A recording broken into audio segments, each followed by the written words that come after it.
जय श्री राम। नमस्कार दर्शक बंधु, आपण मानकर प्रिय यूट्यूब चैनल को स्वागत जनाऊँगी। बंधुगण, साधारणतः ऋतु परिवर्तन समय प्राय समस्त को ज्वर होता है।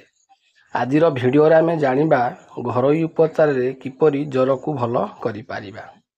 तुलसी पत्र रस 2 तोला संगरे सैंधव लुण मिसाई सकाळे एवं संध्यारे दिने 2 दिन खाइले ज्वर आरोग्य हुए। सर्दी काश सहित ज्वर हेले पूर्व नियम रे तुलसी पत्र रस संगरे किछि महू मिसाई खाइयाकू हेबो।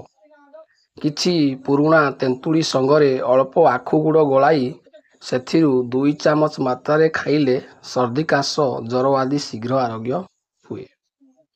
ज्वर शुक्ल पक्षरे हेले रोग उपशम न हेबा पर्यंत डाहाण नाकपुड़ा बंद रखी बाम नाकपुड़ारे निश्वास प्रश्वास नेबे।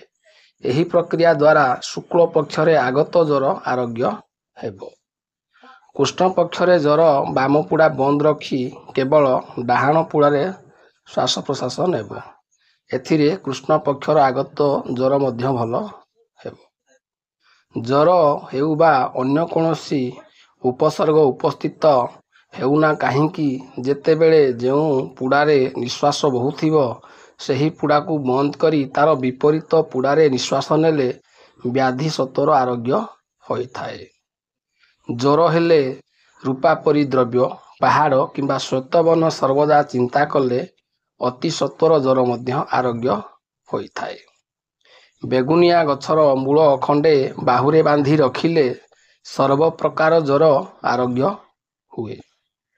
धला अपराजिता मूल छेची देई ताहार स्वाभाविक गंध थिबा जाए अनवरत सुंघिले पुरातन ज्वर बा गुमुसा ज्वर मध्य निश्चय भल होइथाए।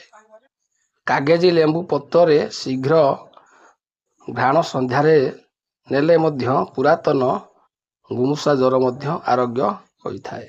आशा करूछि भिडियोटी आपण मानकु बहुत भल लागिथिबो। जदि भिडियोटी आपण मानकु भल लागुछि तो चैनल को लाइक करि नियंतु एवं सब्सक्राइब करि नियंतु, कारण एही परि नुआ नुआ भिडियो चैनल रे सब बेले पाई परिबे।